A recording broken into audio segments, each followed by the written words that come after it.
ఎందుకంటే వారి జీవితంలో ఏమి కాబోతున్నారు అనేది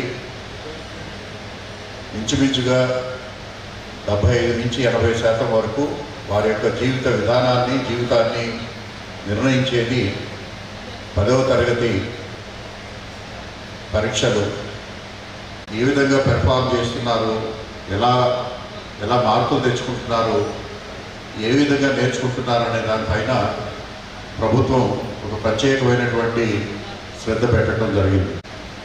ఆ శ్రద్ధ ఫలితంగాను అలాగే మన జిల్లాలో పనిచేస్తున్నటువంటి సుమారుగా 10,000కు పైబడి ఉన్నటువంటి ఉపాధ్యాయుల యొక్క కృషి ఫలితంగాను అలాగే స్టూడెంట్స్ యొక్క కృషి ఫలితంగాను అలాగే వారి తల్లిదండ్రుల యొక్క ప్రోత్సాహం ఫలితంగాను ఈరోజు మనం ఈ యొక్క ఫలితాలని సాధించామని చెప్పేసి మీ అందరికీ కూడా తెలియజేసుకుంటూ వారందరికీ కూడా పేరు పేరున జిల్లా తరఫున అభినందనలు అదేవిధంగా ధన్యవాదాలు తెలియజేస్తున్నాను.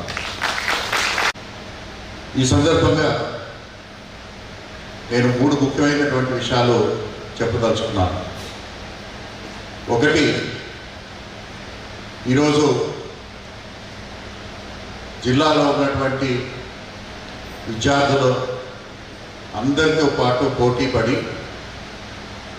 ఈరోజు టాప్ 10గా నిలిచినటువంటి ఈ విద్యా కుసుమాలు మన కడప విద్యారత్నాలు వారు సాధించినటువంటి విజయాలు చాలా చాలా ముఖ్యమైనవి. అలాగే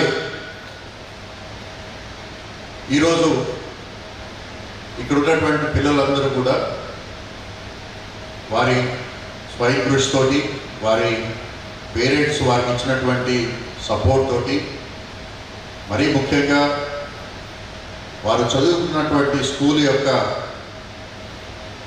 హెడ్ మాస్టర్ కానివ్వండి, ప్రతి టీచరు వారు సమిష్టిగా చేసినటువంటి కృషి ఫలితం వారు ఈరోజు ఇంట్లో మంచి విజయాలు సాధించడం. ఇటువంటి విజయాలు ప్రతి స్కూల్లోనూ కూడా సాధించాలని చెప్పేసి కోరుకుంటున్నాను. సో రాష్ట్రంలోనే టాప్ 5లో ఉండాలని చెప్పేసి కోరుకుంటూ ఈ సంవత్సరం మనం 10 మందిలో మన కడప రత్నం ఒకరే ఉన్నారు, కనీసం 3 రత్నాలు వచ్చే సంవత్సరం ఉండాలని చెప్పేసి కోరుకుంటూ సెలవు తీసుకుంటున్నాను. ధన్యవాదాలు.